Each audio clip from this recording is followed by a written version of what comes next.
Alors nous voici pour ce premier séminaire. Nous nous retrouvons à nouveau après un temps assez court finalement. Et c'est toujours très agréable de revoir des visages connus. Voilà, donc salutations à tout le monde et que la paix du Seigneur soit avec chacun d'entre nous. Et Chag Sameach, puisque ce soir c'est le début de la fête de Sukkot, la fête des tabernacles, la plus grande des fêtes, et la fête qui concerne les goïms, les non-juifs, puisqu'ils doivent, au temps de la fin, monter en pèlerinage à Jérusalem. Alors, donc, avant de commencer, j'aimerais que nous puissions présenter ces moments devant le Seigneur. Merci Seigneur pour cette occasion que tu nous donnes d'être ensemble à nouveau pour ouvrir ensemble ta parole. Merci pour cette parole qui est vérité, qui est lumière, qui est vie. Et nous te prions, Seigneur, de nous la rendre compréhensible. Il est vrai, Seigneur, que la prophétie est aussi quelque chose de difficile, et ta parole nous dit qu'il y a des choses difficiles à comprendre. Et nous ne sommes pas de ceux qui voulons absolument tout comprendre, mais Seigneur, tu as préparé un certain nombre de choses pour que nous puissions les assimiler, ces choses qui ont été révélées, et qui sont pour nous et pour nos enfants, pour que nous les mettions en pratique, alors que les choses cachées sont au Seigneur, que tu révéleras en son temps.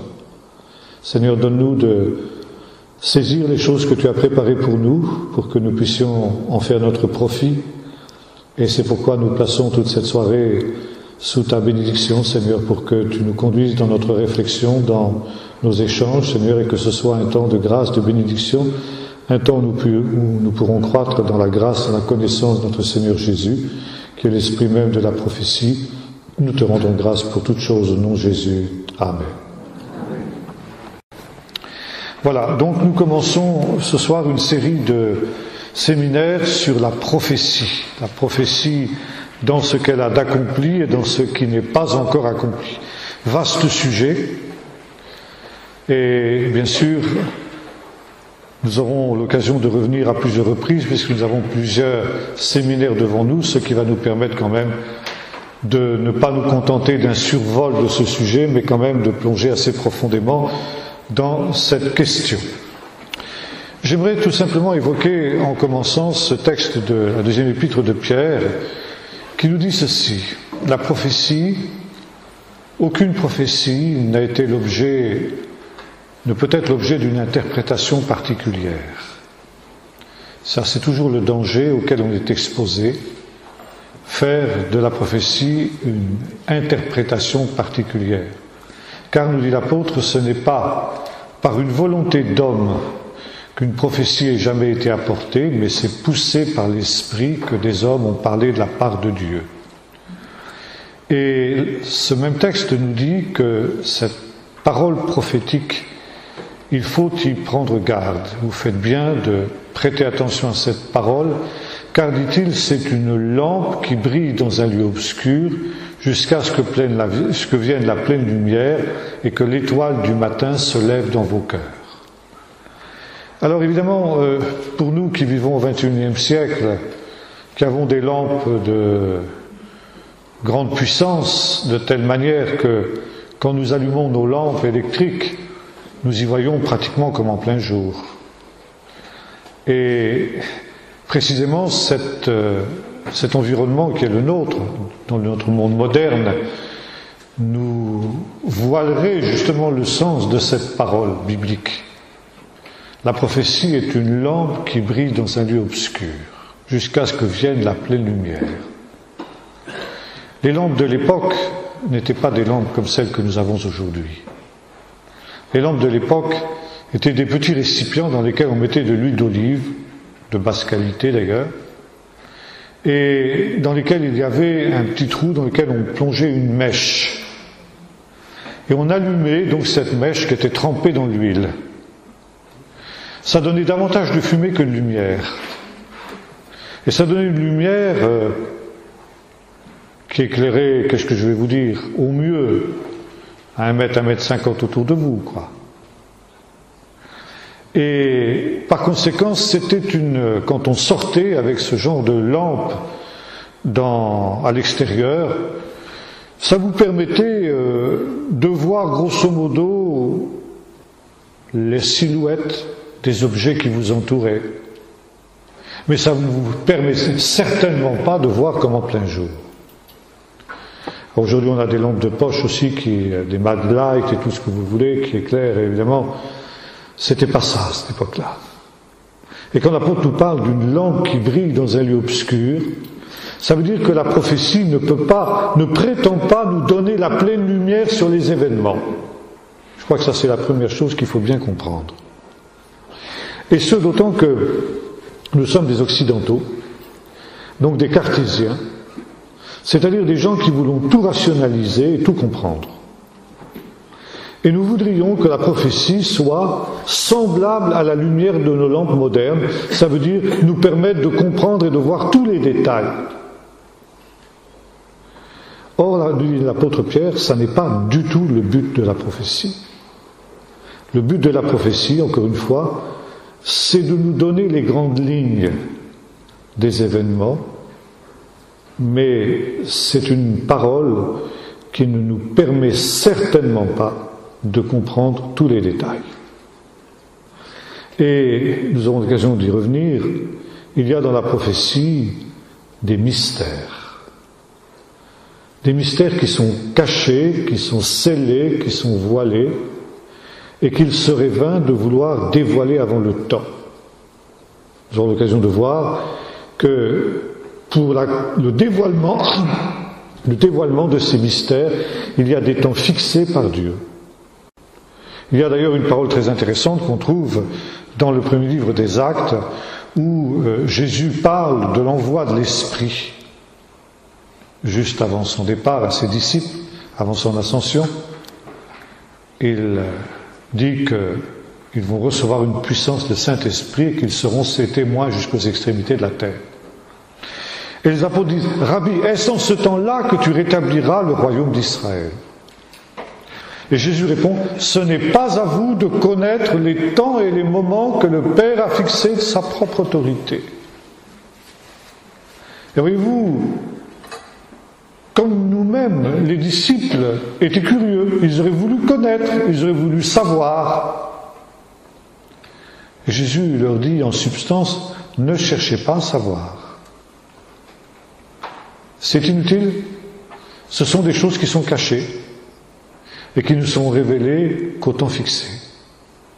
Mais pour vous, pour l'heure, il y a une parole prophétique que je vous révèle, c'est que vous êtes appelés à être mes témoins jusqu'aux extrémités de la terre, donc appliquez-vous à ça. Ça, c'est la parole prophétique pour votre temps, à vous les apôtres. Après ça, il y aura un autre temps. Et une autre génération recevra d'autres lumières. Mais pour ce qui vous concerne, votre mission, c'est d'être mes témoins. Voilà ce qui vous concerne. Alors il faut avoir cette humilité de se poser des limites et d'avoir le courage de dire, eh bien là, je ne sais pas, là, je ne comprends pas, là, c'est voilé. Voilà. Donc, c'est une lampe qui brille dans un lieu obscur. Maintenant, on peut avoir aussi l'attitude inverse. C'est-à-dire, eh bien, puisque la prophétie, c'est quelque chose de complexe, puisque c'est quelque chose d'obscur, ne cherchons pas à étudier la prophétie. Les deux attitudes sont mauvaises. La première, celle qui cherche à tout expliquer, et la deuxième, celle qui ne veut même pas prendre la peine d'étudier la prophétie. Or, l'apôtre Pierre nous dit exactement l'inverse. Vous faites bien de prendre garde à la parole prophétique. Et ce d'autant que nous vivons dans un temps grave. Et un moment où justement cette histoire prophétique s'accélère. Nous vivons des temps prophétiques. Et il est peut-être plus tard que ce que nous pensons. Alors, il vaut la peine d'étudier la prophétie. Deuxième pensée, en introduction, c'est que toute la Bible est prophétique. La Bible tout entière est une prophétie. Peut-être qu'il faudrait aussi préciser ce qu'est le sens du mot prophétie, prophétique. Lorsque nous parlons, nous, de prophétie, nous imaginons toujours prédiction de l'avenir. C'est-à-dire que pour nous, les prophètes sont un petit peu des Madame Soleil, ce qu'ils ne sont pas. Le prophète, en hébreu, ça se dit le navi. Et une prophétie, c'est une névoie. Ça vient du verbe léavi, qui signifie apporter, transmettre. Le prophète, c'est quelqu'un qui transmet une parole de Dieu. Le prophète, c'est quelqu'un qui a assisté au conseil de Dieu. C'est-à-dire qui est entré d'une certaine manière dans la cour céleste. Et là, il a entendu les paroles que le Seigneur prononce. C'est ce que on appelle en hébreu le chazon, c'est-à-dire la révélation. Dans le ministère du prophète, il y a deux temps. Un temps où il est passif, un temps où il écoute la parole qui sort de la bouche de Dieu. Il s'en imprègne. Il y a une image qui nous est donnée de cette imprégnation dans le livre du prophète Ézéchiel, où le prophète Ézéchiel reçoit un petit livre. Et le Seigneur, l'ange, lui dit « Mange ce livre. À ton palais, il sera doux comme le miel, mais à tes entrailles, il sera amer. Mais quoi qu'il en soit, imprègne tes entrailles de ce livre, des paroles qui sont écrites dans ce livre. » Et le chazon, la révélation, c'est un temps effectivement où le prophète s'imprègne, absorbe, se nourrit tout son être de cette parole qu'il va devoir ensuite apporter. Et c'est la raison pour laquelle cette parole, elle va devoir en quelque sorte faire corps avec lui. Et au bout d'un temps, cette parole, elle est, comme dira Eliou dans le livre de Job, comme un feu intérieur qui le dévore, le prophète. C'est comme une eau qui bouillonne, le couvercle d'une marmite qui ne peut plus retenir la pression. Et il y a un moment où le prophète doit exprimer ce qu'il a reçu. Et là, il y a un deuxième phénomène de l'Esprit de Dieu, parce que tout cela, évidemment, est sous la direction, sous l'influence de l'Esprit de Dieu. Ça, je suis très schématique là-dessus, parce que ça demanderait aussi de longs développements. Mais il y a ce que la Bible appelle le mashal, le chazon et le mashal. Mashal, c'est l'expression de ce qui a été donné par l'Esprit. La révélation, elle a été communiquée par l'Esprit, elle est entièrement surnaturelle. Mais le mashal, il va y avoir une deuxième opération du Saint-Esprit. Le Saint-Esprit va non seulement, le Saint-Esprit a non seulement révélé ce qui doit être dit, mais dans l'opération du mashal, il va révéler comment cela doit être dit.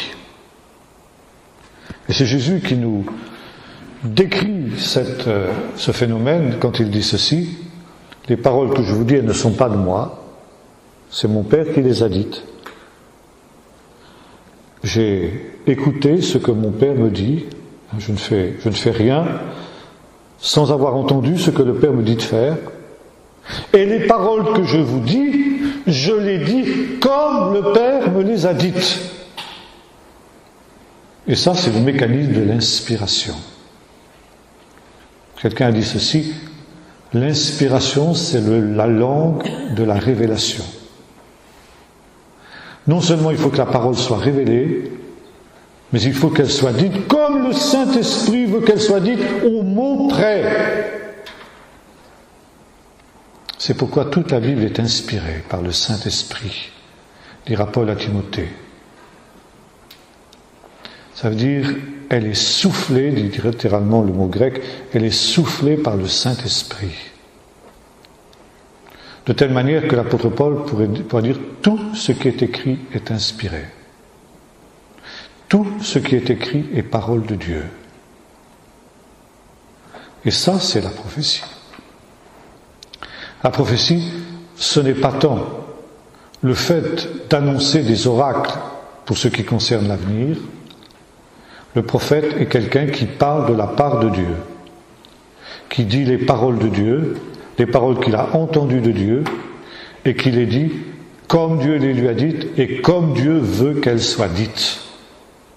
Comme dira l'apôtre Paul aussi dans la première épître aux Corinthiens, employons le langage de l'esprit pour dire les choses de l'esprit. Non seulement il dit ce qu'il a entendu de Dieu, mais il ne le dit pas seulement avec ses mots, il le dit avec des mots qui sont inspirés par le Saint-Esprit. C'est pourquoi d'ailleurs la Bible peut avoir une telle densité et avoir un seul mot peut avoir toutes sortes d'harmoniques parce que justement toute la Bible est prophétique. Et en cela justement, les prophètes aussi ont fait, dira le même apôtre Pierre, de ce salut l'objet de leurs recherches et de leurs investigations. Et il y a donc des investigations prophétiques, ça c'est un autre domaine, il y a toutes sortes de nuances, je ne peux pas entrer là dans tous ces détails. Et il leur a été révélé que ce n'était pas pour eux. Ça veut dire que les prophètes peuvent dire des choses qui les dépassent, des choses qu'ils ne comprennent même pas eux-mêmes. Et Paul dira aussi qu'il y a même des mystères dans lesquels les anges eux-mêmes cherchent à plonger les regards. Et même les anges ne comprennent pas. Alors si les anges ne comprennent pas, pauvres de nous, hein. Mais voilà, la parole prophétique est tellement dense que le prophète n'en comprend pas toujours la portée. Il la communique parce qu'il est l'instrument de la révélation de Dieu. Mais c'est tout. Cette parole le dépasse. Maintenant, je voudrais quand même faire dire un autre point très important. C'est que si le prophète est un instrument, il n'est pas un médium. Ça veut dire qu'il n'est pas passif. Il y a toujours une coopération de l'esprit du prophète et de l'esprit de Dieu, et c'est la grande différence entre le surnaturel de Dieu et le surnaturel du diable. Le surnaturel diabolique est technique et l'instrument de ce surnaturel est passif, il est manipulé, il est à la limite inconscient. Le prophète est toujours conscient. Et cette parole qui est véritablement parole de Dieu à 100%, c'est aussi la parole du prophète. Et Jésus dira une parole très intéressante quand, dans la prière sacerdotale, il recommande ses disciples à son Père. Il dit ceci: je te prie aussi pour ceux qui croiront par leur parole. Il ne dit pas je te prie pour ceux qui croiront par ta parole, mais par leur parole. La parole des envoyés, des apôtres, est pleinement la parole de Dieu, et pourtant elle est pleinement leur parole. La parole qui est révélée à Paul, c'est la parole de Dieu et c'est la parole de Paul. La parole qui est révélée à Pierre, c'est la parole de Dieu et c'est la parole de Pierre. La parole qui est révélée à Isaïe, c'est la parole de Dieu et c'est la parole d'Ésaïe, etc. C'est la raison pour laquelle chacun de ces auteurs bibliques a son style, a son vocabulaire, qui n'est pas celui d'un autre prophète ou d'un autre auteur de la Bible. Parce que c'est la parole de Dieu et c'est aussi leur parole. Voilà. Bon, ça demanderait des longs développements, mais je voulais simplement situer les choses. Maintenant, le prophète, nous avons dit, c'est celui qui communique la parole de Dieu, quelle que soit cette parole. Mais il faut aussi préciser un autre point très important. Quand il est question de choses à venir, parce qu'effectivement la révélation prophétique est tendue vers un but. Il y a toute une ligne prophétique dans la Bible. On pourrait dire une ligne lumineuse qui traverse la Bible de la Genèse à l'Apocalypse. Et même si la Bible a été écrite à des époques différentes, par des gens différents, dans des circonstances différentes, et par conséquent, s'il y a dans toute la Bible une extrême diversité, ce qui est frappant quand on lit la Bible, c'est qu'il y a une formidable unité au travers même de cette diversité. Et comme le dira l'apôtre Paul, la Bible, la révélation prophétique, conduit vers un but. En grec, il y a un mot qui est employé, c'est le mot télos, un but, une fin, un dessein. C'est Jésus. Et l'Apocalypse nous dit que Jésus est l'esprit de la prophétie. Il est le but. Toute prophétie rend témoignage à Jésus. Et c'est pourquoi personne ne peut dire que Jésus est Seigneur si ce n'est par l'Esprit de Dieu. Et si quelqu'un dit Jésus est anathème, il ne peut pas être inspiré par l'Esprit de Dieu. Le témoignage de Jésus est l'esprit de la prophétie. Et toutes les Écritures rendent témoignage de lui.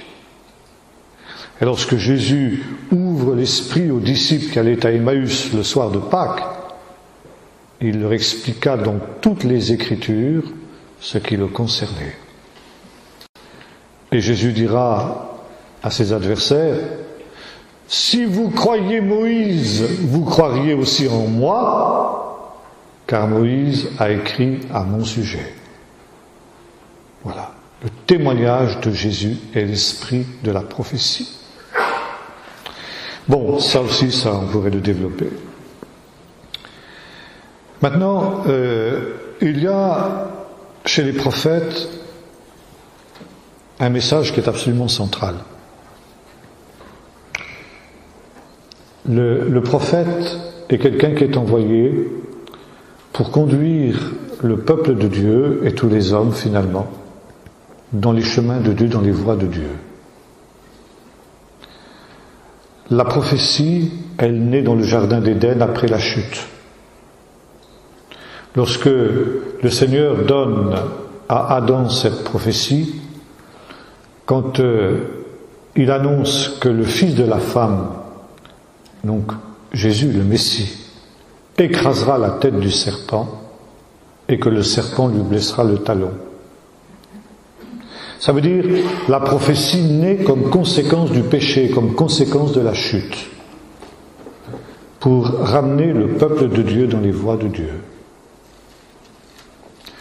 Et le message des prophètes tourne autour d'un seul mot.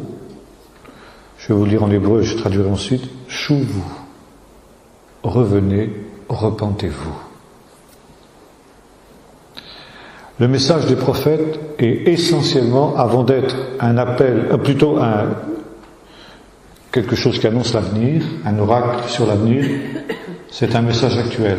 Revenez aujourd'hui à Dieu. Détournez-vous de vos mauvaises voies pour marcher dans le chemin de Dieu.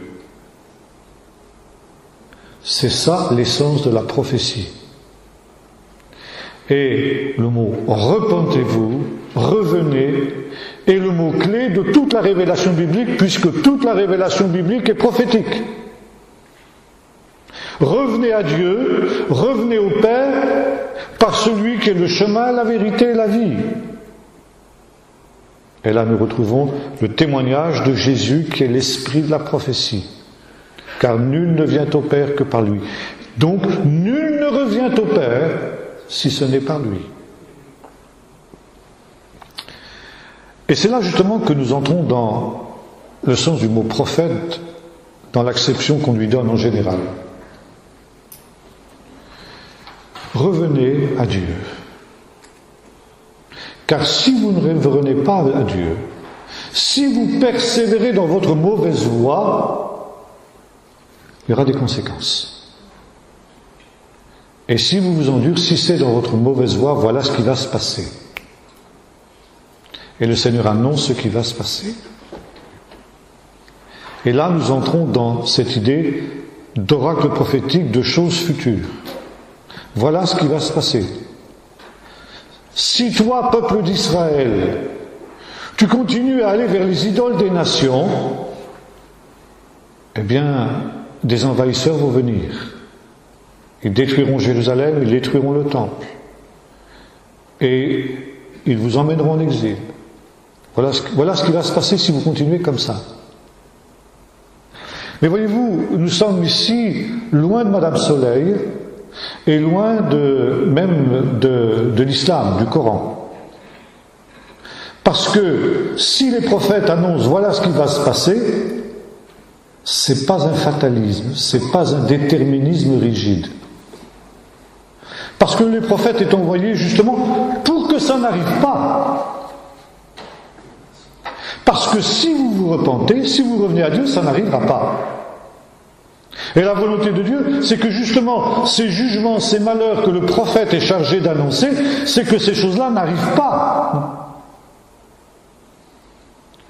Et si vous vous détournez de vos mauvaises voies, au contraire, voilà ce qui va se passer.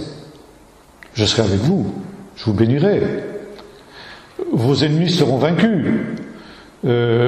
Vos champs regorgeront de blé, j'enverrai la pluie, ce sera la bénédiction, ce sera la prospérité. Alors voilà, choisissez, il y a deux chemins devant toi. Le chemin de la vie, le chemin de la mort. Le chemin de la bénédiction et de la malédiction. Si tu choisis de violer les commandements de Dieu, les commandements de la Torah, alors effectivement, ce sera la malédiction. Et c'est pourquoi, par les prophètes, moi l'Éternel ton Dieu, je te dis, choisis la vie pour que tu vives et pour que toutes ces choses n'arrivent pas. Il y a un livre très intéressant quand on étudie les prophètes. C'est le livre de Jonas. Livre que l'on tient souvent pour une légende, mais qui nous donne la clé justement de ce qu'est la prophétie authentique. Car qui est Jonas? Mais un faux prophète finalement. Jonas est envoyé avec une mission vers le pays de Ninive, la ville de Ninive, la Syrie. Et avec un message, qui est le message classique des prophètes, encore 40 jours et Ninive est détruite. Et bon, vous savez comment Jonas cherche à échapper à sa mission, les Assyriens sont les ennemis d'Israël, il y a toutes sortes de raisons pour lesquelles il ne veut pas accomplir cette mission. Finalement, vous connaissez toute l'histoire, le Seigneur le contraint, malgré lui, finalement, à accomplir la vocation pour laquelle il a destiné. Ce qui est d'ailleurs typique du ministère prophétique aussi. Très intéressant de noter que tous les prophètes, pardonnez-moi l'expression, cherchent à se débiner. Ça commence avec Moïse, dans le buisson ardent. Et Dieu est obligé de leur mettre toujours plus ou moins l'épée dans les reins. C'est vrai pour Jérémie, c'est vrai pour Paul, il te serait dur de regimber contre les aiguillons, etc. Et donc, Jonas accomplit sa mission à contre-cœur, malgré lui. Et donc, il annonce quelque chose qui est arrêté au plan de Dieu. C'est le déterminisme total. 40 jours et Ninive est détruite. Donc là, il n'y a plus rien à faire. Et alors là, quelque chose d'étonnant se passe. Jonas ne prend pas de gants pour annoncer son message. Il aime d'ailleurs pas les Ninivites. Alors il va pas mettre de gants. Il leur balance ça, pouf, encore 40 jours et Ninive est détruite. Et malgré le caractère rugueux du message, peu attrayant, l'impossible se produit. Ninive se repent. Depuis le roi qui est assis sur son trône, jusqu'aux animaux. qui jeûnent aussi, enfin qui sont contraints de jeûner. Tout, du plus petit jusqu'au plus grand, toute la ville de Ninive se repent. Et le décret du roi qui demande de publier ce jeûne de repentance dit à peu près ceci: qui sait si le Seigneur ne se repentira pas du mal qu'il avait pensé nous faire? Et cette expression, c'est la clé du livre de Jonas. Qui sait? Vous retrouvez cette même parole dans le livre du prophète Joël, qui est un petit peu du même genre. Le prophète annonce un châtiment terrible qui vient sur le peuple d'Israël. Sous la forme d'une nuée de sauterelles, vous savez, les sauterelles à cette époque-là, c'était une catastrophe sans précédent. Les nuages de sauterelles, comment il s'appelle, Alphonse Daudet raconte comment il a été témoin d'une de ces invasions de sauterelles en Algérie quand il était là-bas. Il a une description très dramatique qu'il a faite, n'est-ce pas, de cette invasion de sauterelles. Et jusqu'au XIXe siècle, c'est effectivement quelque chose de redoutable, de redouté. Bon, au travers de ces sauterelles de Joël, on voit qu'il y a plus que des sauterelles physiques, disons. C'est aussi l'image d'une grande armée, des invasions de la faim qui viendront. Bon. Et donc c'est arrêté. Cette grande armée, elle vient sur le peuple d'Israël pour châtier le peuple d'Israël. Et le prophète dit: maintenant encore, dit l'Éternel, bien que le jugement soit imminent, il est tard, très tard, quasiment trop tard. Mais quand même, maintenant encore, revenez à moi de tout votre cœur, avec des pleurs et des lamentations, déchirez vos cœurs et non pas vos vêtements. Que chacun, les sacrificateurs, les prêtres, les lévites, les hommes de leur côté, les femmes de leur côté, chacun implore l'Éternel. Qui sait?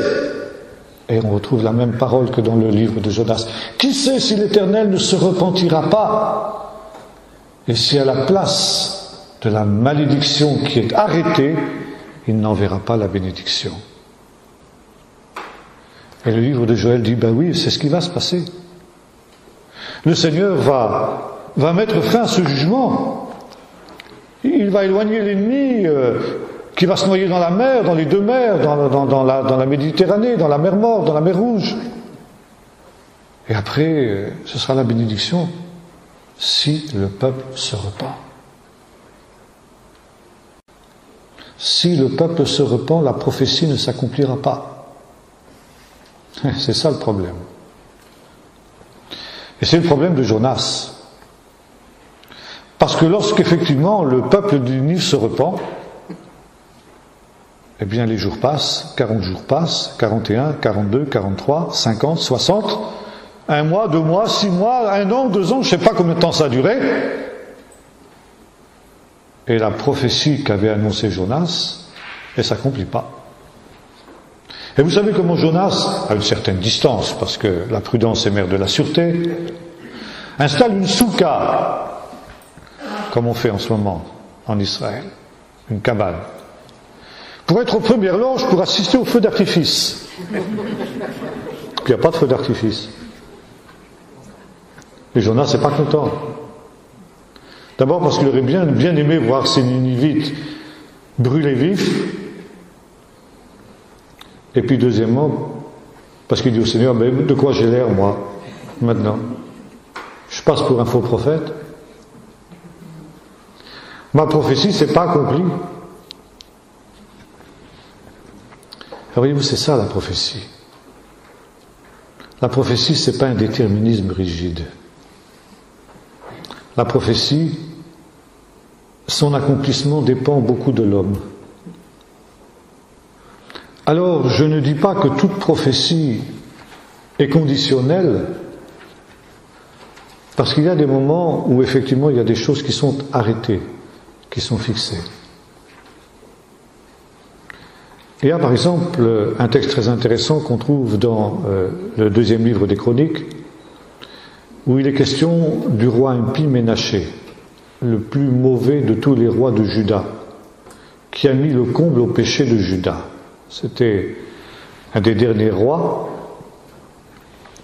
Et ce roi qui a commis des abominations inouïes, intolérables, non seulement en imitant l'idolâtrie des nations, mais en accomplissant les toévot, les abominations des nations, notamment les sacrifices d'enfants, sacrifices humains. Et l'auteur inspiré du deuxième livre des Chroniques nous dit que Ménaché a tellement fait que de son temps, la colère de Dieu est devenue sans remède. Et alors, après le règne de Ménaché, lui succède son fils, Josias. Et Josias a été exactement le contraire de Ménaché. Autant Ménaché a été un roi abominable, impie, le plus mauvais roi qui ait jamais régné sur Juda, autant Josias, mis à part David, a été le meilleur roi qui ait jamais régné sur Juda. La Bible nous dit qu'il est un roi qui est revenu à Dieu de tout son cœur. Il a cherché Dieu, il a été beaucoup plus loin que même les rois les plus pieux qui l'avaient précédé, tels qu'Ézéchias ou Asa ou des rois comme ça. Il a vraiment mis en pratique toute la parole de Dieu. Et une prophétesse lui a dit ceci: parce que tu t'es humilié, parce que tu as cherché l'Éternel de tout ton cœur, je ne ferai pas venir le malheur pendant ta vie, c'est tout ce que je peux faire. Mais le malheur viendra après toi. Parce que, malgré la repentance de Josias, la colère de Dieu était devenue sans remède, parce que Ménaché en avait fait trop et qu'il avait entraîné Israël trop loin dans le péché. Il y a des moments où même la repentance ne peut plus rien. Alors la repentance de Josias, elle a atténué le châtiment, mais elle ne l'a pas empêché. Et ça aussi, voyez-vous, tout est en nuance dans la prophétie. Alors ça, c'est une chose très intéressante, de noter que la prophétie, elle est toujours en relation avec l'attitude de l'homme. Et même lorsqu'il y a des décrets qui sont fixés, qui sont arrêtés, qui font qu'on ne peut plus revenir en arrière, l'homme peut malgré tout atténuer les choses, les retarder. C'est ce qui s'est passé avec Josias. Il a retardé le jugement. On peut modifier les choses. Et c'est ce qui nous explique, par exemple, ce qui peut nous paraître une contradiction dans l'Écriture. Par exemple, en ce qui concerne la date du retour de Jésus.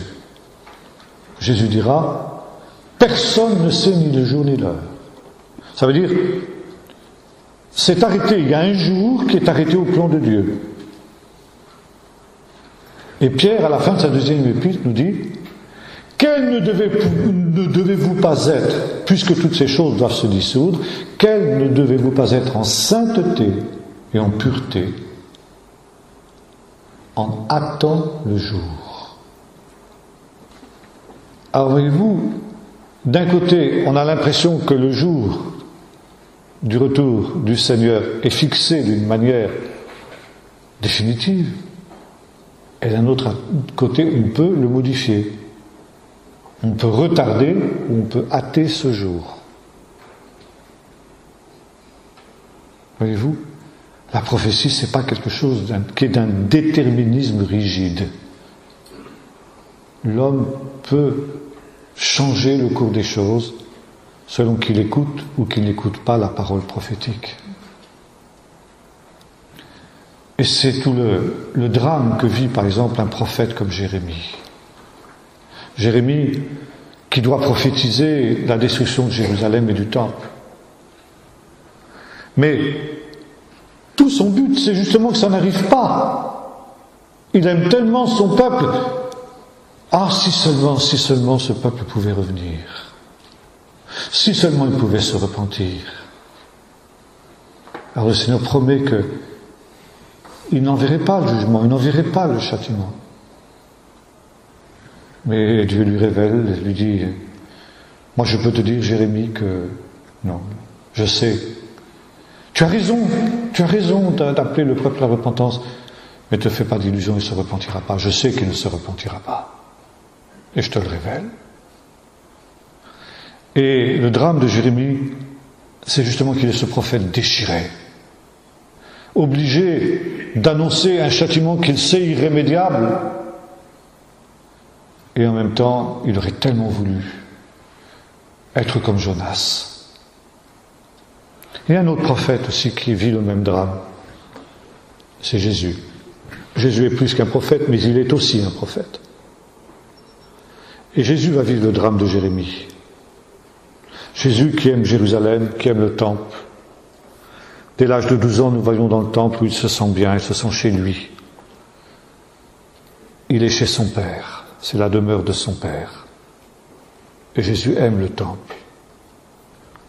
Et quand Jésus revient au temple à la fin de sa vie, il fait un fouet, vous savez, parce qu'il veut purifier le temple et il veut éviter la catastrophe lui aussi, qu'il sait imminente. Quand il entre à Jérusalem sur l'âne le jour des rameaux, vous savez, il a cette parole, il pleure sur Jérusalem. Il dit, si toi aussi aujourd'hui, dans ce jour qui t'est donné, tu pouvais connaître les choses qui seraient à même de te procurer la paix. Mais maintenant elles sont cachées à tes yeux. C'est le drame de Jérémie. Il y a des choses qui auraient pu empêcher la catastrophe, qui auraient pu empêcher la ruine de Jérusalem, qui auraient pu éloigner les Romains de Jérusalem. Et Jésus dit, combien de fois j'ai voulu rassembler tes enfants comme une poule rassemble ses poussins sous son aile.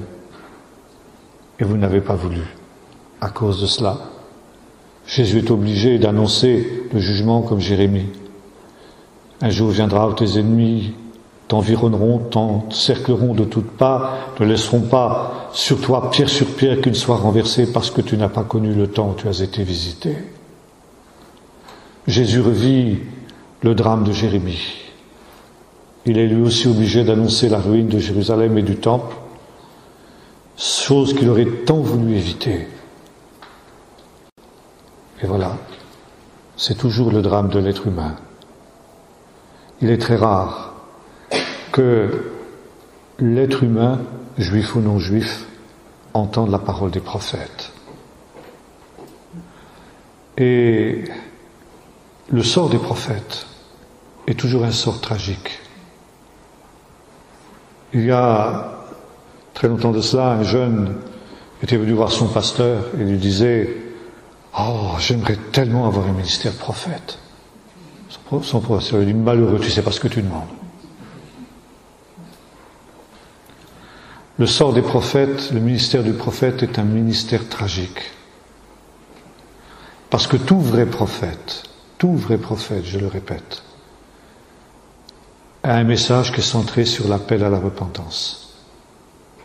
Et l'appel à la repentance est un des appels les plus mal reçus par le peuple de Dieu.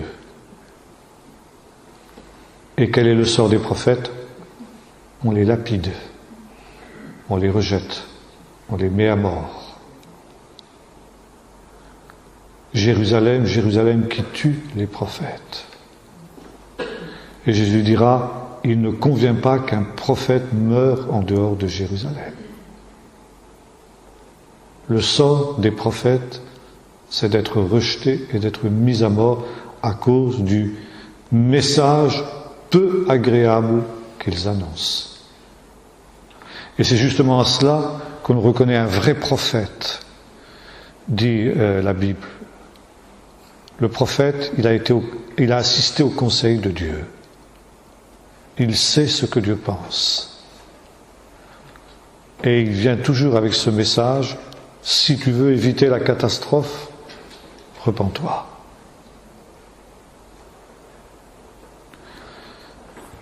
Les faux prophètes, au contraire, sont des prophètes qui annoncent des choses agréables, qui prophétisent des chimères.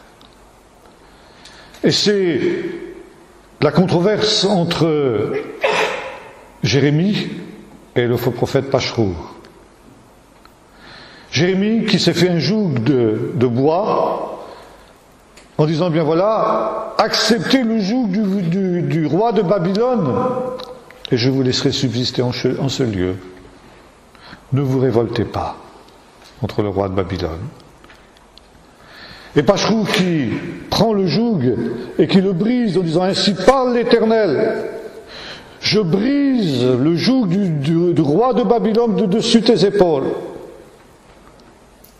Et dans quelque temps, je ferai ramener les captifs de la première déportation. Et Jérémie dit, Amen, que le Seigneur puisse écouter tes paroles. Ah, qu'il en soit ainsi. Combien je voudrais que tu aies raison, Pachrou. Et la nuit, le Seigneur vient vers Jérémie, lui dit, tu diras à Pachrou et au peuple, c'est pas par mes paroles qu'il a parlé. Tu as brisé le joug de bois, je mettrai sur tes épaules un joug de fer. Et toi, puisque tu as osé dire une parole que je ne t'avais pas dite, tu mourras dans l'année. Et le faux prophète meurt dans l'année. Alors, la Bible nous dit, Paul nous dit que dans les temps de la fin, il y aura des faux prophètes. Et que les hommes des derniers temps, c'est une prophétie, auront la démangeaison d'entendre des paroles agréables.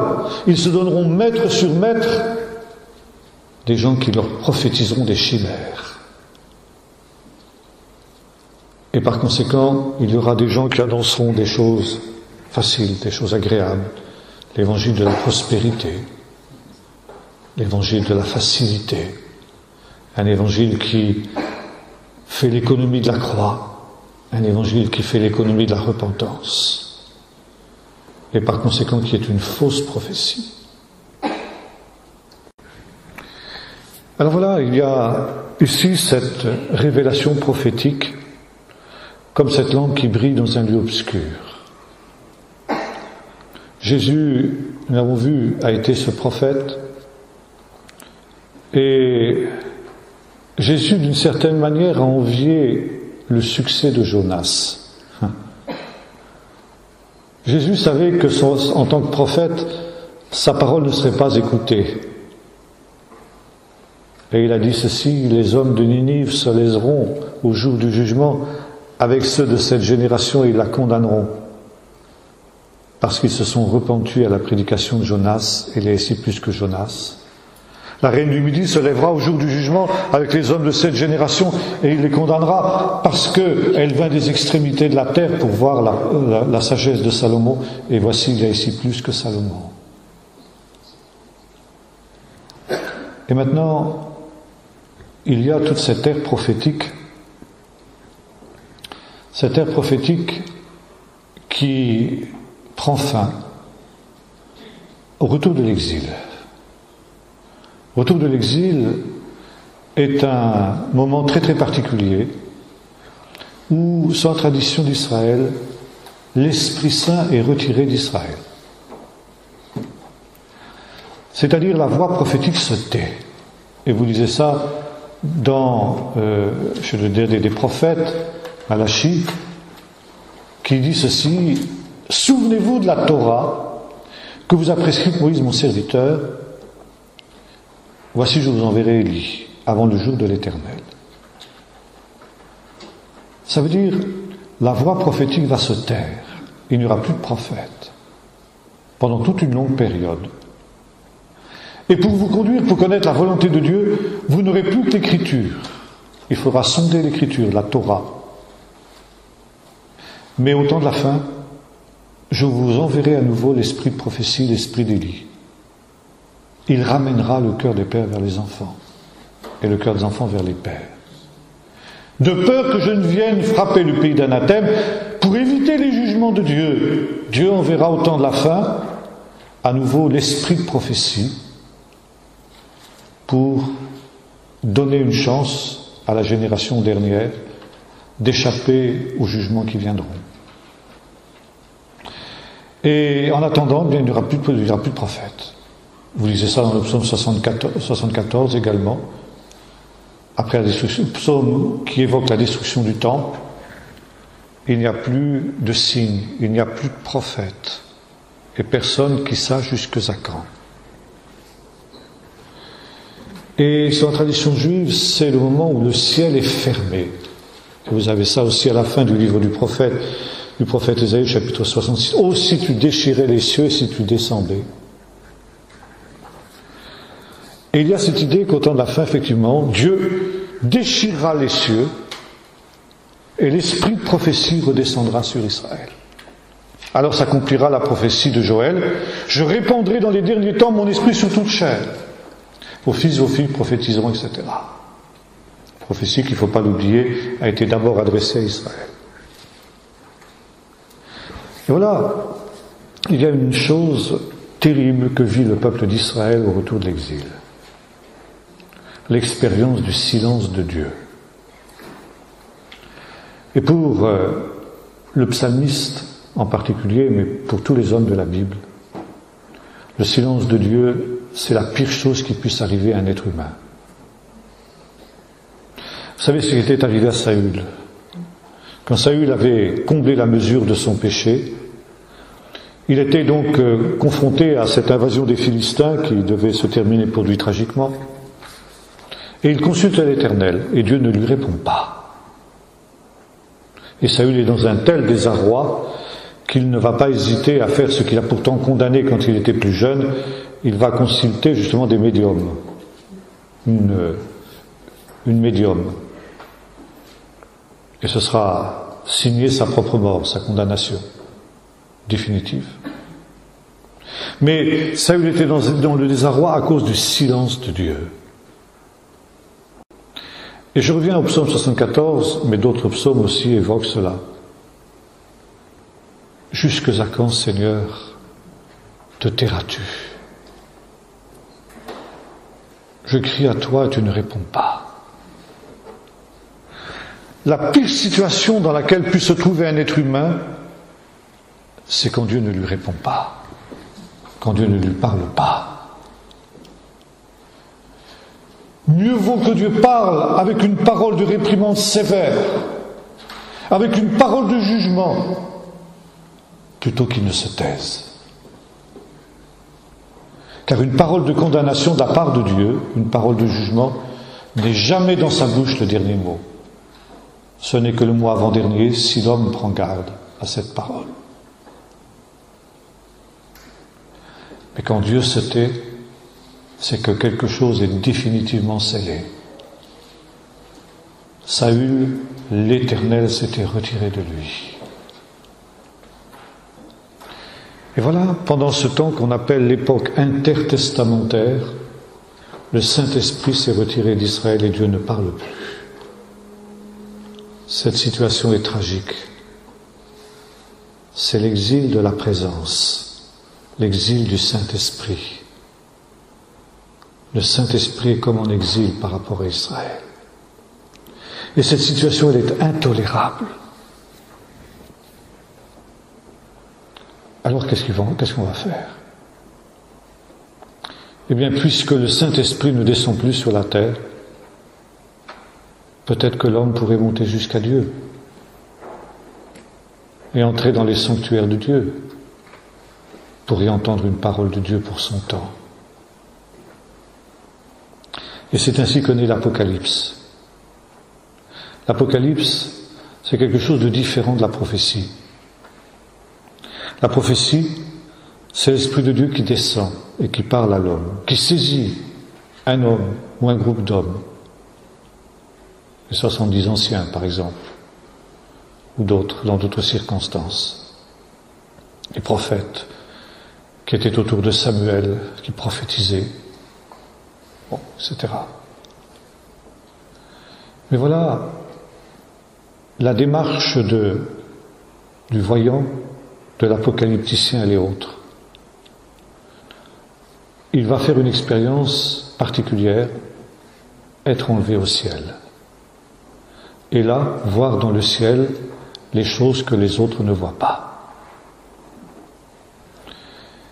Et alors que la parole prophétique est une parole parlée, une parole dite, prononcée, qu'on pourra plus tard mettre par écrit, mais au départ c'est une parole dite. Le voyant, lui, l'apocalypticien, reçoit l'ordre d'écrire directement. D'écrire quelque chose qui est secret, qui est caché, qui n'est pas destiné à être proclamé sur la place publique comme la parole prophétique. Et le voyant, celui qui monte au ciel, eh bien, il va connaître une révélation secrète de Dieu, destinée à n'être communiquée qu'à un petit nombre. Le premier de ces voyants, c'est Daniel. Daniel, qui dans la tradition juive n'est pas considéré comme un prophète, mais considéré justement comme un sage. Et pour pouvoir justement avoir cette révélation, il faut être un sage. Daniel est enlevé au ciel et il voit la cour céleste, le tribunal céleste, le trône qu'on place dans le ciel, l'ancien des jours qui s'y assied, les myriades d'anges qui adorent le Seigneur, etc. Et puis le Fils de l'homme qui vient sur les nuées du ciel. Et là, lui sont révélés ce qui va arriver ensuite. Ce qui va arriver que maintenant, parce que tout est scellé, tout est maintenant est arrêté. Les nations, elles ont comblé la mesure de leurs péchés. On est arrivé dans les derniers temps. Et par conséquent, les jugements de Dieu sont irréversibles, irrémédiables. Bien sûr, on peut encore un peu modifier le cours des choses, mais dans les grandes lignes, c'est arrêté, c'est définitif. On ne peut plus revenir en arrière. Le jugement a été prononcé sur les nations païennes. La bête, la quatrième bête, qui incarne, qui récapitule tout l'empire des nations qui l'ont précédée, elle est définitivement condamnée à mort. La sentence de mort est prononcée sur elle, et le Fils de l'homme va exécuter la sentence. On ne peut pas y revenir. Et les saints posséderont le royaume. Ça aussi, c'est irrémédiable, c'est irréversible. Rien ne peut empêcher l'avènement du royaume de Dieu. Et le prophète reçoit le voyant plutôt, parce que c'est pas un prophète, reçoit la révélation de ce qui va s'accomplir, de ce qui est arrêté au dessein de Dieu. Comment ça va s'accomplir? Les étapes de cet avènement du royaume de Dieu, du règne de Dieu. Il y a dans la tradition juive l'idée que Enoch a été aussi quelqu'un qui a eu ce type de révélation, puisqu'il a été enlevé au ciel. Enoch est le premier apocalypticien. Et dans l'épître de Judas, que nous appelons Jude, pour le déjudaïser un peu, beaucoup même, ce serait quand même embêtant que un personnage aussi sympathique ait le même nom que Judas Iscariote, bien sûr. Alors on réserve le nom de Judas pour l'Iscariote et pour la tribu de Judas, qui après tout... mais le Jude chrétien, puisqu'on l'a christianisé, on l'a appelé Judas. On l'appelait Jude, pardon. Bon, passons. En tout cas, Jude nous parle de cet Enoch. Il nous dit, Enoch, il a été enlevé au ciel et il a prophétisé. Non pas pour notre temps, mais non pas pour son temps, mais pour notre temps, pour le temps de la fin. En disant, le Seigneur est venu avec ses saints, avec 10 000 myriades de ses saints, pour faire rendre compte aux hommes de tous les actes d'impiété qu'ils ont commis. Et Judas expose justement ce qu'est cette prophétie qu'Enoch a reçue quand il a été enlevé au ciel, et qu'il a communiqué cette parole. Comment? Ça ne nous est pas dit, peu importe, mais le fait est qu'il a donné une prophétie. En cela, il a été aussi un apocalypticien comme l'a été Daniel. Et bien entendu, nous avons Jean de Patmos, qui nous dit d'une manière très claire qu'il a été enlevé au ciel alors qu'il était dans l'île de Patmos. Le ciel s'est ouvert, il a été enlevé au ciel et il a vu le jour du Seigneur. Ça veut dire les événements de la fin. Tout cela lui a été révélé. Il a vu ces choses, non pas encore une fois pour les dire, mais pour les écrire. Ce que tu vois, écris-le aux 7 églises qui sont en Asie, parce que le temps est proche. Et voyez-vous, là on a 2 genres littéraires et prophétiques un peu différents. La prophétie et puis l'apocalyptique. Apocalyptique, on appelle ça en hébreu Idgalut, révélation. C'est comme ça par exemple que ce mot est rendu chez les anglo-saxons. Hein. On ne dit pas apocalypse, ça veut dire ça d'ailleurs. Hein. Apocalypsis en grec, ça veut dire révélation, tout simplement, dévoilement. Eh bien, les Anglais disent The Book of Revelation, le livre de la révélation. Voilà. Alors ici, c'est un petit peu différent. C'est l'Apocalypse, elle a lieu dans un temps où le ciel est fermé et où il s'en trouve pour quelques rares personnes qui sont enlevées au ciel et qui reçoivent la révélation des mystères de Dieu, parce que maintenant que le ciel est fermé, nous sommes dans les derniers temps. Ça veut dire les temps où les destins sont scellés. D'ailleurs, la première chose que Jean voit quand il a cette révélation, c'est un livre scellé. Ça veut dire qu'il y a des choses qui sont irrémédiables, qui sont irréversibles. Ce que les hommes ont semé, ils vont maintenant le récolter. C'est une loi spirituelle à laquelle on ne peut pas échapper. Et maintenant, je vais aller un petit peu plus loin. Je vais dire ceci. La Bible tout entière est une apocalypse. Parce que c'est un livre écrit, une révélation écrite, qui révèle justement les choses cachées, les mystères de Dieu. Et puis j'irai encore un tout petit peu plus loin en disant le christianisme, par rapport au judaïsme, est une religion prophétique. Le christianisme est tout entier basé sur la prophétie. Et c'est une des raisons pour lesquelles le judaïsme actuel a pratiquement éliminé de sa piété les livres des prophètes. On lit un passage des prophètes dans la synagogue après la lecture de la Torah, mais il a moins d'importance que la lecture de la Torah, c'est-à-dire du Pentateuque. Et les Juifs de l'époque d'après la destruction, le judaïsme de l'époque d'après la destruction, le judaïsme rabbinique, par réaction antichrétienne, a créé un canon dans le canon. C'est-à-dire qu'on considère que la Torah, le Pentateuque, est plus inspiré que le reste de la Bible et qu'il a plus d'autorité que le reste de la Bible, ce que Jésus et les apôtres n'ont jamais cru, bien entendu. Pour eux, comme le dira l'apôtre Paul, toute écriture est inspirée à la même enseigne, à la même autorité par conséquent. Mais il est évident que quand nous lisons le Nouveau Testament, nous constatons la place qu'occupent les prophètes. Et vous savez quelle question posera Paul à Agrippas à la fin de son discours. Crois-tu aux prophètes, roi Agrippas? Et l'autre est un peu gêné. Il dit, mais je sais que tu y crois, lui dit Paul. Et la réponse d'Agrippas, c'est si, oh, arrête Paul, parce que tu vas me convaincre autrement de devenir chrétien. Ben oui, par les prophètes. Par les prophètes. Et quand Paul entrait dans les synagogues, il démontrait par les prophètes que Jésus était le Messie. Non pas que la Torah ne soit pas prophétique. Toutes.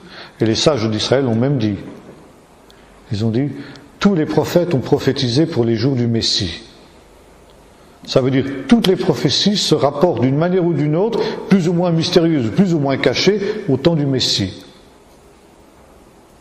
Mais le christianisme, ou plus exactement disons le Nouveau Testament, je préfère ça que le christianisme, le Nouveau Testament a tiré la quintessence, si vous voulez, du message prophétique de la Bible. Le Nouveau Testament est la mise en lumière de cette visée prophétique, de cette ligne prophétique, de cette ligne lumineuse prophétique qui traverse toute la Bible, tout ce que nous appelons l'Ancien Testament. et qui converge vers ce télos, vers ce but qui est justement celui d'écriture, à savoir celui de la Bible. Alors, cette dimension prophétique de l'écriture, elle n'est pas toujours évidente. Et notamment, il nous est dit à plusieurs reprises dans le Nouveau Testament que les disciples de Jésus ne comprenaient pas les Écritures. Il a fallu que Jésus leur ouvre l'esprit pour qu'ils comprennent les Écritures. Et Jésus leur dit, c'est là ce qui était écrit de moi, dans la Torah de Moïse, chez les prophètes et dans les psaumes, c'est-à-dire la troisième partie du Tanakh, de ce qu'on appelle l'Ancien Testament, qui est ce qu'on appelle les écrits. Psaumes, proverbes, les 5 rouleaux, etc. C'est là ce qui était écrit. Mais leurs yeux étaient obscurcis, ils ne voyaient pas, ils ne comprenaient pas les Écritures. Ce n'est qu'après la résurrection qu'ils ont compris dans les Écritures. Et c'est pourquoi Jésus a dû leur expliquer dans toutes les Écritures ce qui le concernait. Acte 24, verset 13. Paul affirme que son message est parfaitement conforme à la Torah et aux prophètes. Et ce qu'il annonce n'est absolument pas en contradiction avec ces choses, au contraire, c'est la mise en lumière de cette lampe qui brille dans un lieu obscur. C'est pourquoi le Nouveau Testament est absolument indissociable des prophètes, indissociable de la prophétie, donc j'allais dire l'Ancien Testament, j'ai horreur de ce mot, du Tanakh, de l'écriture tout entière. Et vous ne pouvez pas couper le Nouveau Testament de l'Ancien Testament, parce qu'à ce moment-là, ça n'a plus de sens. Ça n'a plus de sens. C'est une religion comme la religion bouddhiste ou la religion confucianiste, tout ce que vous voudrez. C'est une religion étrangère. Le Nouveau Testament est cette quintessence de la prophétie, comme nous l'avons dit tout à l'heure. Psaume 22, ils ont percé mes mains et mes pieds. Michée 5, et toi, Bethléem Ephrata, de toi naîtra celui dont l'origine remonte aux temps anciens, au jour de l'éternité, les vêtements partagés, le vinaigre, etc., le voile du temple qui se divise. Bon, toutes ces choses-là, cela arriva pour que s'accomplisse ce qui était écrit. Et jusqu'au dernier moment, Jésus a soin d'accomplir tout ce qui est écrit. Et il dit, j'ai soif, pour qu'on l'abreuve de vinaigre. Pour que s'accomplisse ce qui a été écrit par le prophète, ils m'ont abreuvé de vinaigre. Même jusque dans les détails, il faut que l'écriture soit accomplie. Et Jésus souligne dans le sermon sur la montagne ce caractère prophétique de l'écriture quand il dit « Aussi longtemps que le ciel et la terre subsisteront, il ne passera pas de la Torah » des 5 livres de Moïse, un seul iota, un seul trait de lettre, que tout ne soit accompli. Ça veut dire toute la Torah est prophétique. Et elle a une dimension prophétique. Quand Jésus annonce l'invasion de Jérusalem par les Romains, il ajoute cette incise, que celui qui lit fasse attention. Attention. Réalisez que ça c'est l'accomplissement de ce qui a été écrit, notamment par le prophète Daniel. Ces choses-là, c'est pas anodin.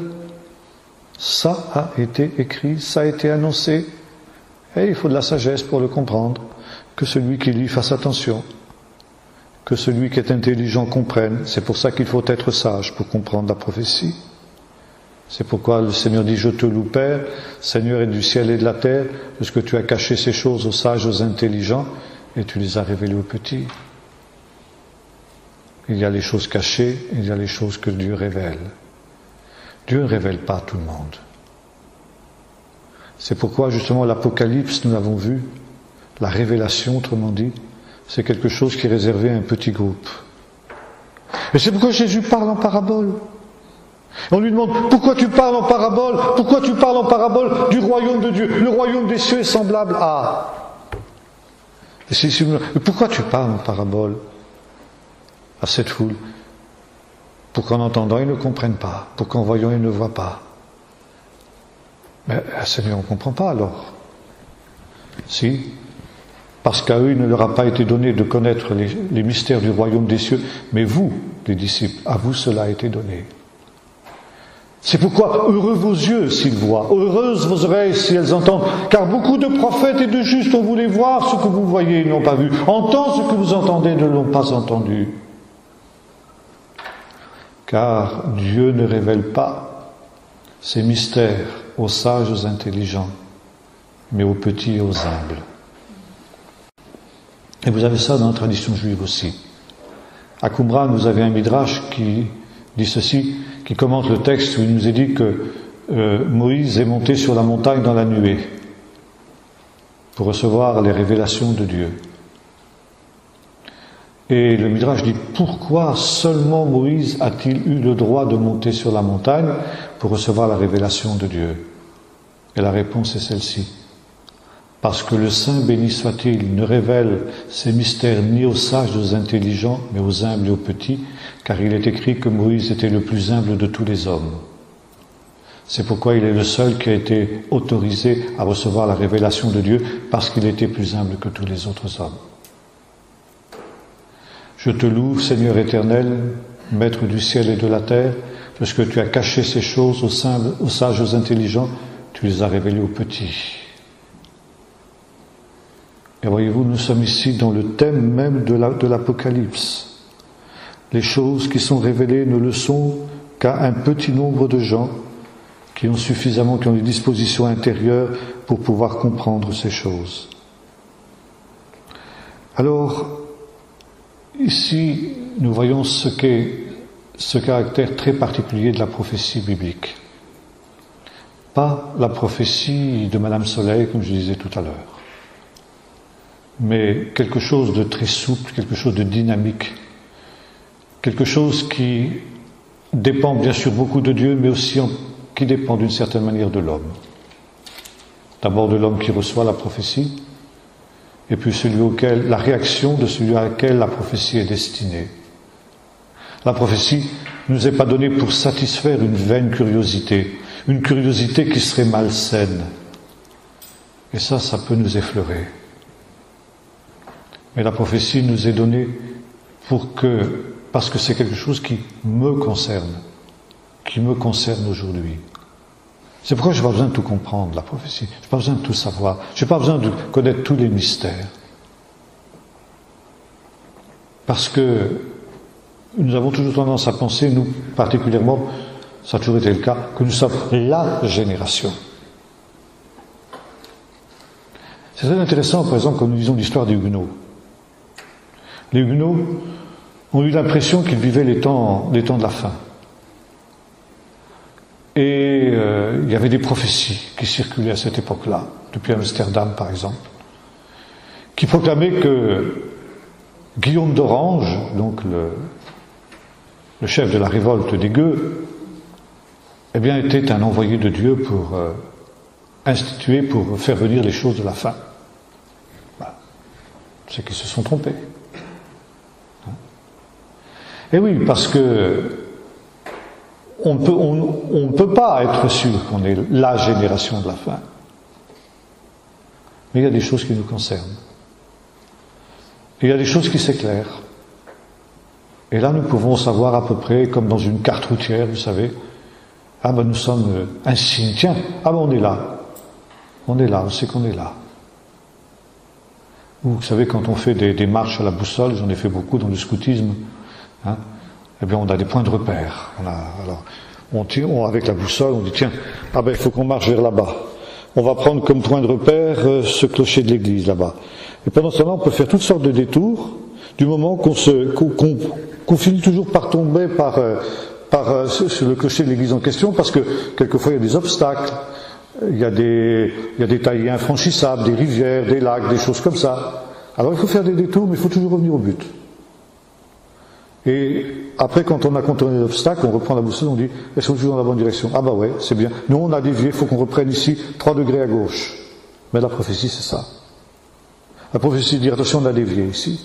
Il faut revenir. Et c'est dans cela qu'elle est cette langue qui brille dans un lieu obscur. Et c'est pourquoi l'étude de la prophétie est essentielle. C'est pas quelque chose d'accessoire, c'est pas quelque chose de secondaire, parce que si toute la Bible est prophétique, et si le christianisme est une religion prophétique, alors la prophétie doit être une des préoccupations essentielles du chrétien. Non pas encore une fois pour en tirer des prédictions, non pas encore une fois pour satisfaire une curiosité malsaine qui ferait que nous sommes des initiés qui savons plus que les autres. Et il y a toujours cet orgueil d'être ceux qui savent par rapport à ceux qui ne savent pas, mais tout simplement pour que nous sachions où nous en sommes dans notre marche et que nous puissions corriger justement notre marche comme d'une étoile. On prend aussi, vous savez, les marins, c'est pareil. Aujourd'hui on a des radars, enfin disons qu'autrefois, il fallait avec le sextant se repérer sur les étoiles. On disait, ah tiens, là on a dévié, il faut reprendre.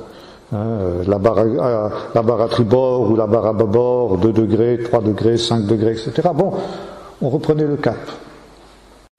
Eh bien, la prophétie, c'est justement ce qui nous indique le cap, où nous en sommes et comment reprendre et garder le bon cap. Parce que justement, et c'est la conclusion du livre de Daniel, ce sera aussi la mienne, heureux celui qui attendra, qui atteindra le but. Le but, la chose essentielle, c'est d'atteindre le but, ne pas passer à côté du but. Et l'Église qui s'est assoupie, l'Église qui a oublié la révélation prophétique, parce que la majorité des Églises ont totalement oublié la dimension prophétique, eh bien, se sont assoupies, et par conséquent sont les vierges folles de la parabole, et en même temps bien ont dévié. Alors, retrouvez le cap. Vous faites bien de prêter l'attention à la parole prophétique, comme une lampe qui brille dans un lieu obscur, jusqu'à ce que vienne la pleine lumière, et que l'étoile du matin se lève dans vos cœurs. Voilà, je terminerai par cela, et on aura peut-être un temps d'échange, si vous voulez, maintenant sur ces différents problèmes.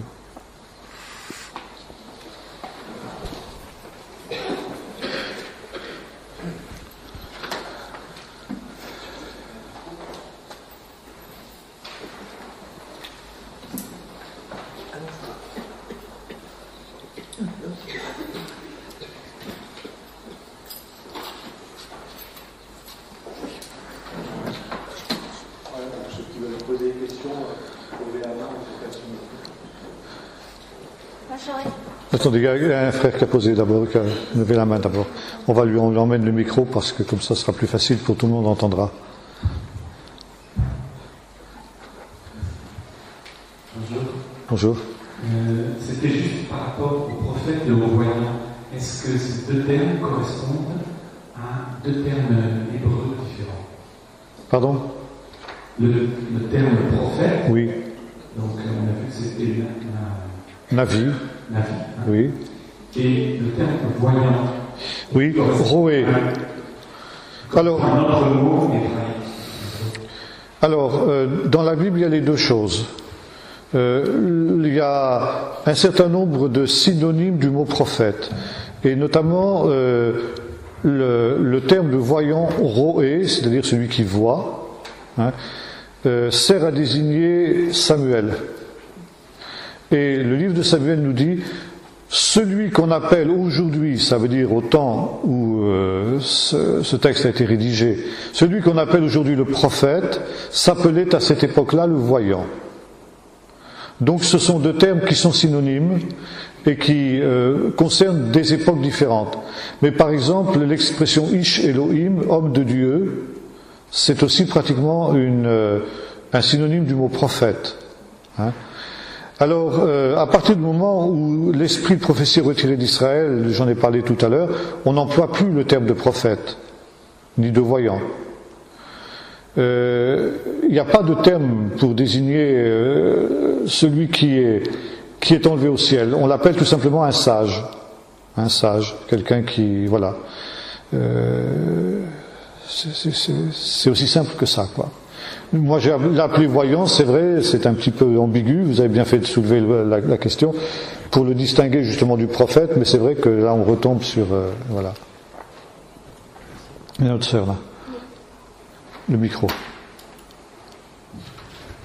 ce serait simplement pour avoir une précision concernant l'orthographe de 3 termes qui ont été utilisés, celui du prophète. Alors, je ne sais pas si c'est né à vie ou né à vie. Est-ce qu'il serait possible? Oui, tout à fait. L'achat aussi. Oui. C'est pas et alors, alors, Navi. Vous savez, il ne faut pas se casser la tête avec l'hébreu, il faut toujours écrire comme on prononce. Hein. Pardon? Au moins Oui, ça, voilà, je l'ai écrit ici, Navi. Navi, et vous aviez dit ensuite Machal. Ouais, si tu peux l'épeler pour l'enregistrement, N-A-V-I. Alors, N-A-V-I, Machal, M-A-S-H-A-L. Alors, Machal, c'est le même mot que parabole. Ou, ça veut dire un exemple. Littéralement, c'est un exemple. Hein. Et le prophète reçoit, alors, ça je ne l'ai pas dit tout à l'heure, mais il reçoit un massa. Quand il a reçu la révélation, Chazon, j'ai parlé, hein, Chazon, ça c'est la révélation. Hein. Alors cette révélation devient pour lui comme un fardeau, massa, quelque chose qu'on porte. Hein. Et vous avez souvent cette expression, bien sûr elle n'est pas rendue comme ça dans nos Bibles, mais on traduit en général par oracle. Massa on traduit par oracle. Mais littéralement, c'est un fardeau. Comme le disait Eliou à Job, c'est comme quelque chose qui bourre dedans de lui, quoi. Il ne peut pas se retenir. Il faut qu'il parle pour pouvoir respirer à l'aise. Et Jérémie connaît ça aussi. Il dit, moi, je voudrais me taire. J'ai pas envie de dire des choses désagréables. Mais c'est comme un feu qui me dévore. Je peux pas. Je suis obligé de, en quelque sorte, je suis obligé de dire ce que j'ai à dire. Tant pis pour les conséquences. Et les conséquences sont néfastes.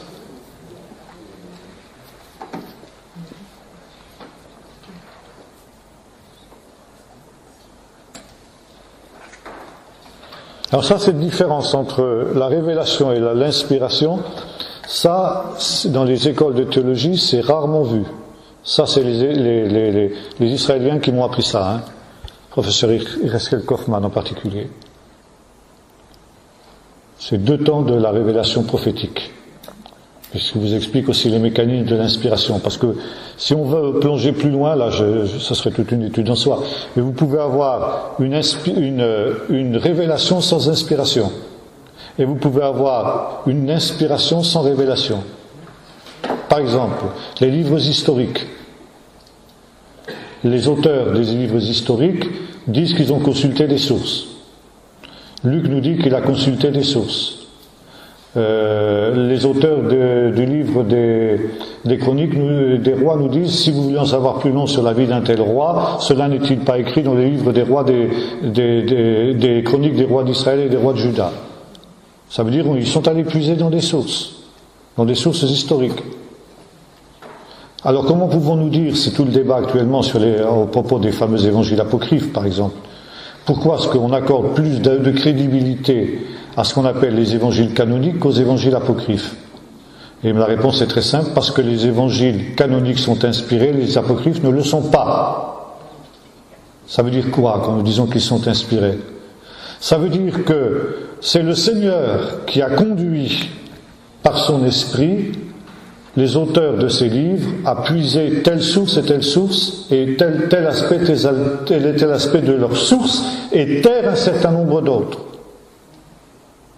Voyez-vous? Autrement dit, l'historiographie biblique, c'est-à-dire les livres historiques bibliques, sont l'histoire telle que Dieu la voit, telle que Dieu a voulu nous la transmettre, ce qui est important et ce qui n'est pas important. Exemple. Je vais prendre un exemple pour me faire comprendre. Dans l'histoire d'Akab, un des plus mauvais rois d'Israël, vous vous en souvenez, il y a un détail mineur qui est mis en exergue par la Bible, le meurtre de Naboth. Le meurtre de Naboth, c'est quoi? Tous les rois font ça, tous.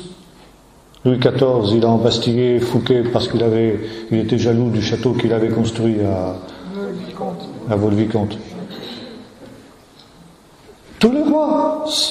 Il n'y a pas de quoi fouetter un chat, cette histoire de Naboth. Et pourtant, la Bible nous dit, c'est à cause de ça que Akab va mourir à Ramoth en Gilad. Par contre, quand on lit les sources assyriennes, nous lisons que Akab a remporté une formidable victoire avec 900 chars de combat contre Shalmaneser III, le grand roi d'Assyrie. Eh bien ça, il n'y en a pas un mot dans la Bible, pas un. Pourtant, c'est le titre de gloire d'Akab. C'est la chose la plus formidable, la plus grande victoire qu'il ait remportée dans sa vie. Pour la Bible, zéro, néant. Ça n'a aucune importance, cette victoire d'Akab. Ce qui est important, c'est la mort de Naboth. Voyez-vous, la perspective n'est pas la même. Un historien profane aurait mis en exergue la victoire d'Akab à Karkar, et il aurait passé sous silence l'histoire de Naboth. L'historien sacré, inspiré par le Saint-Esprit, tait l'histoire de Karkar, parce que ça c'est insignifiant. Par contre, l'histoire de Naboth explique et la mort d'Akab et les défaites subséquentes d'Israël. Donc c'est ça qui est important aux yeux de Dieu. C'est une histoire inspirée. Bien qu'on ait assisté à des sources, mais il n'y a pas de révélation. Il y a une inspiration, il n'y a pas de révélation. Et c'est prophétique, c'est une histoire prophétique. Parce que l'histoire prophétique, et d'ailleurs vous avez ça dans Amos, c'est très intéressant, il nous a dit ceci, car le Seigneur ne fait rien sans avoir révélé ses secrets à ses serviteurs les prophètes. Et on parlait tout à l'heure de Pierre qui faisait allusion aux investigations prophétiques. Ça veut dire les prophètes sont ceux qui sondent l'histoire pour y découvrir le secret de Dieu. Il y a un secret de Dieu caché dans l'histoire des hommes et dans l'histoire des nations et dans l'histoire d'Israël en particulier. Et la Bible est une histoire prophétique, ça veut dire que c'est l'histoire humaine à la lumière de la pensée de Dieu, telle que Dieu voit cette histoire. Donc elle est prophétique.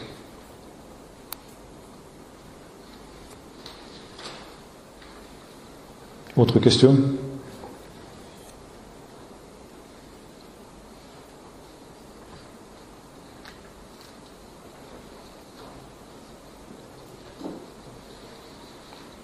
Plus de questions? Oui, frère là-bas, un frère dans le fond là.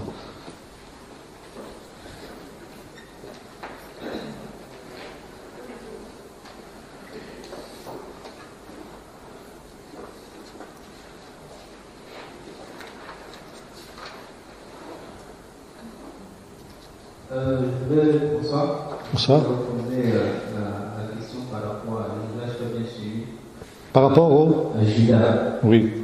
Qui dit de Judas au lieu de. Judas l'Iscariote. Au lieu de Jude. Donc, je voulais savoir s'il s'agit de Judas l'Iscariote. Pas du tout. Enfin, je ne pense pas. Non, je n'ai pas bien entendu quand vous avez parlé de Jude. Ah non, Jude et Judas l'Iscariote, c'est deux différents. Le Judas de Jude, si vous voulez, c'est un des frères de Jésus. C'est un frère de Jacques. C'est la question. C'était un frère de Jésus selon la chair. Il était frère de Jacques. Et il a succédé à son frère d'ailleurs Jacques comme évêque de Jérusalem. Il était plus jeune.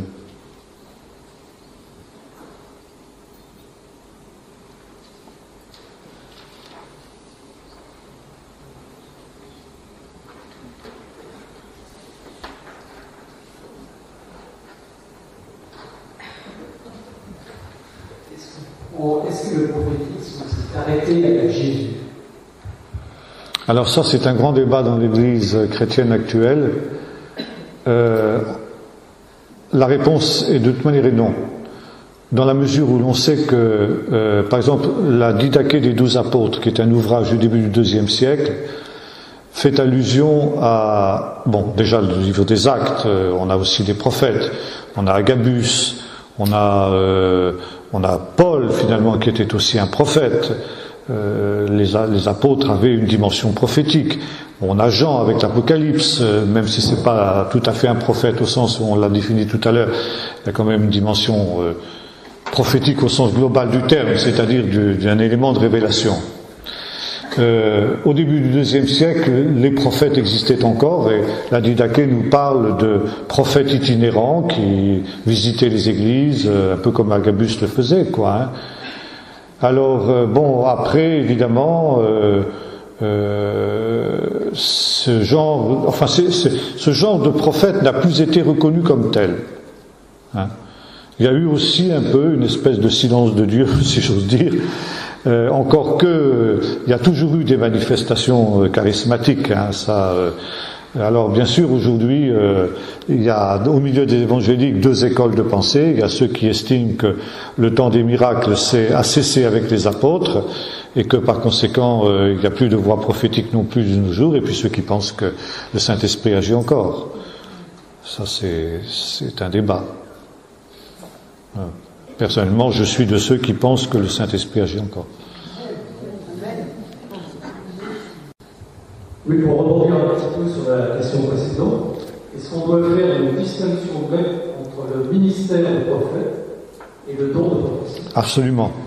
Ça me paraît être un élément fondamental. Paul nous dit ceci dans la première aux Corinthiens, que vous pouvez tous prophétiser. C'est-à-dire que chaque chrétien devrait être à même d'exercer le don de prophétie. Mais quelqu'un qui a un don de prophétie n'est pas pour autant un prophète. Un prophète, c'est un ministère qu'on a qualifié d'apostolique parce qu'il est défini comme tel dans Éphésiens 4 en particulier, où nous trouvons 5 ministères qui sont des ministères dons. Ça veut dire des hommes que Dieu prend, qu'il équipe de capacités surnaturelles et qu'il donne comme des dons à son peuple. Alors il y a d'abord apôtres et le deuxième c'est prophète. On retrouve ensuite il y a les docteurs, les évangélistes, les pasteurs. On retrouve aussi ça dans au chapitre 2 de l'Épître aux Éphésiens où Paul dira ceci: car vous avez été édifiés sur le fondement des apôtres et des prophètes. Là, il faut penser qu'il s'agit non pas des prophètes de la première alliance, mais des prophètes de la deuxième alliance. Apôtres et prophètes sont les fondements de l'Église. Hein? Vous avez été édifiés sur le fondement des apôtres et des prophètes, Jésus-Christ étant la pierre angulaire, mais le fondement de l'Église, c'est le ministère apostolique et le ministère prophétique. Alors le prophète est quelqu'un qui, non seulement bien entendu a un don de prophétie, c'est le minimum qu'on attend de lui, mais il a l'onction prophétique, je dirais, en permanence. C'est-à-dire qu'il va manifester non seulement des dons de prophétie, mais des dons d'une parole de sagesse, des dons d'une parole de connaissance. Il va manifester des dons de révélation qui pourront intervenir à tout moment dans une prédication. Soudain, sa prédication aura une dimension prophétique. Ça veut dire que, pas obligatoirement qu'il va annoncer l'avenir, mais on sent soudain une présence de Dieu. On sent soudain quelque chose de plus que dans une prédication banale. Soudain, la puissance de l'esprit qui vient. Dans une conversation. Soudain, dans une conversation avec plusieurs personnes, ou une seule personne, soudain, il y a un élément d'inspiration qui intervient, voire de révélation. Ça, c'est typique du ministère du prophète. Si vous voulez cerner un peu plus cette question, je vous recommande un livre qu'on trouve de plus en plus rarement, mais qui est un livre absolument irremplaçable, un petit livre, s'appelle Votre Père C, de Martinus Bier. Martinus Bier, qui était un prophète danois, Votre Père C, du nom de, vous savez, c'est tiré de la parole de Jésus, ne vous inquiétez pas de ce que vous mangerez, ce que vous boirez, car votre Père sait ce dont vous avez besoin. Martinus Bier était un homme tout simple, qui, au début du XXe siècle, est devenu un très très grand prophète au Danemark. Il était connu dans tout le royaume du Danemark comme étant un grand prophète. Et alors, les éditions Foi et Victoire ont publié son petit livre qu'il a écrit, dans lequel il relate ses expériences, son cheminement. C'est remarquable. Ça, c'est un livre irremplaçable à lire et à relire. Je vous le recommande fortement. Vous pouvez appeler le nom, s'il vous plaît? Bier, Martinus Bier. Bier, ça s'écrit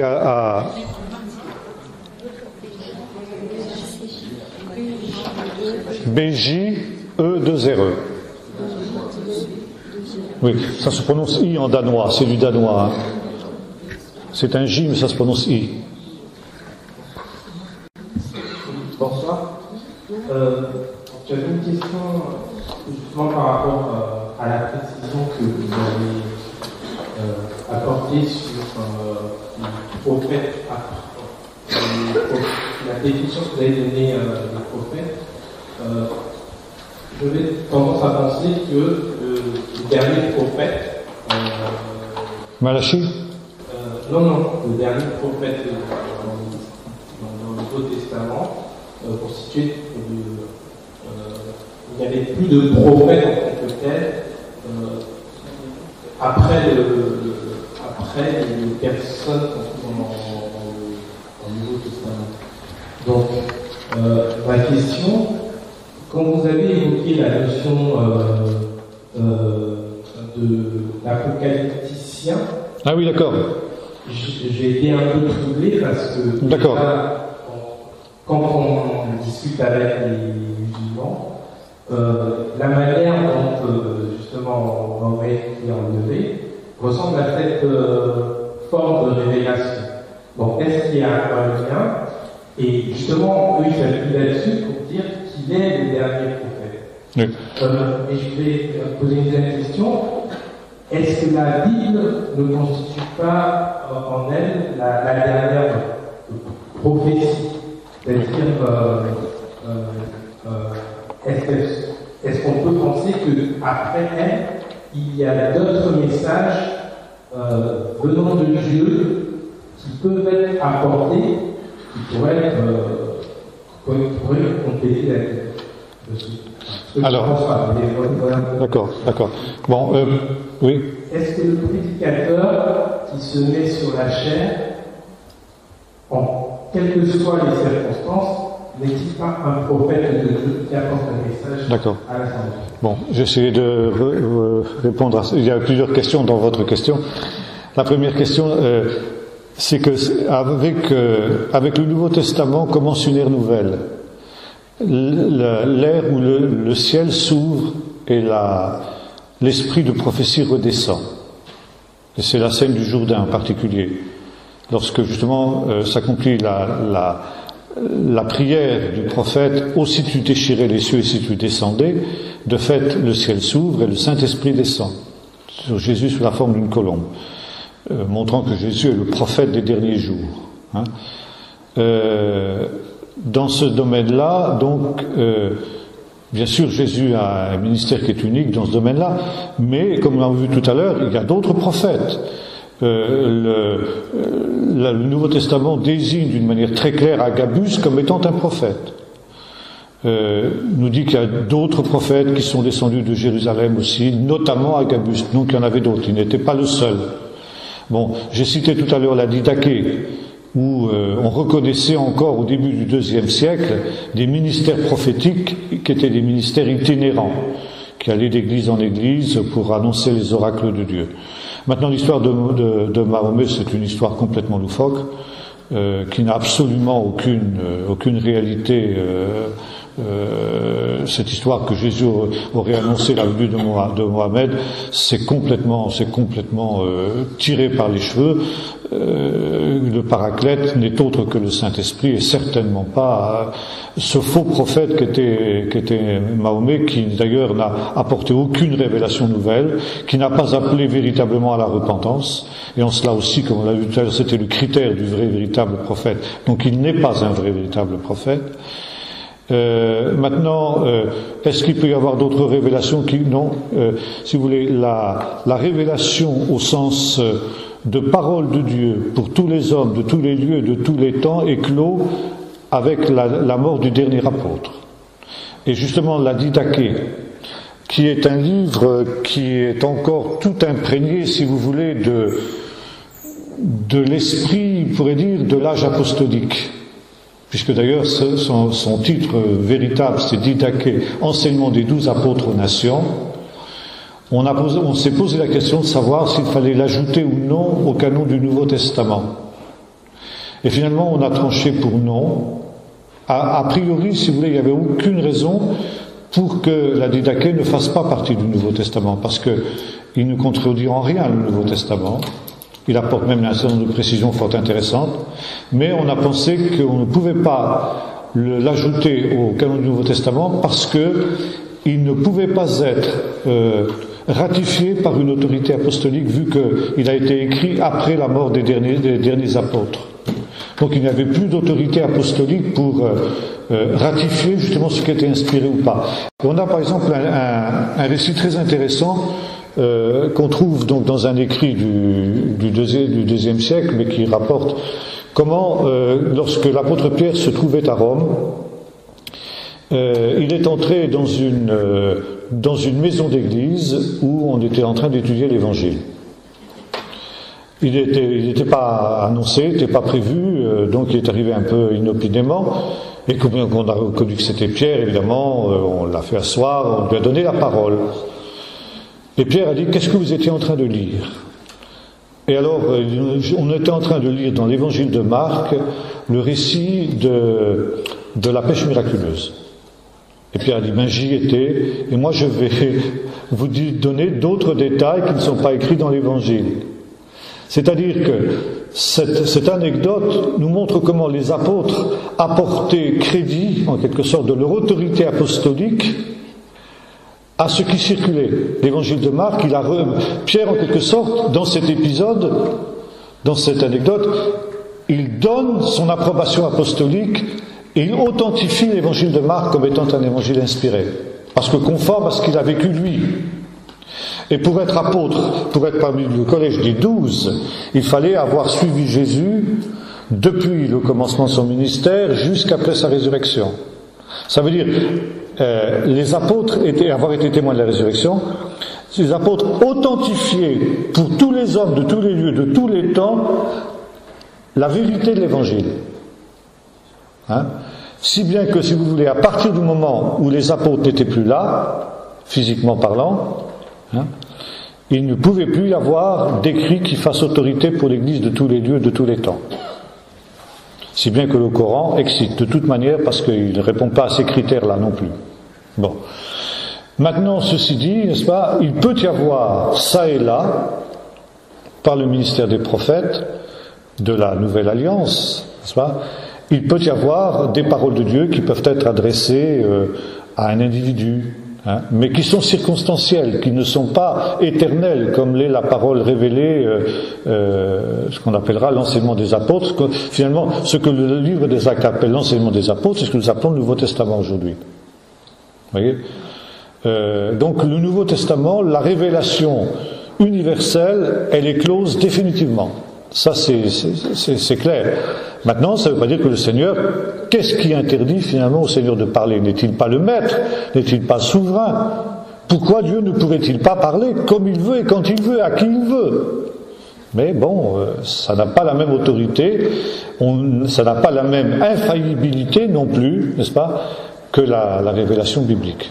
Une révélation qui est donnée par un prophète actuel doit être examinée de toute manière, savoir si elle est de Dieu ou pas, et puis peut-être que elle n'est pas à 100% parole de Dieu.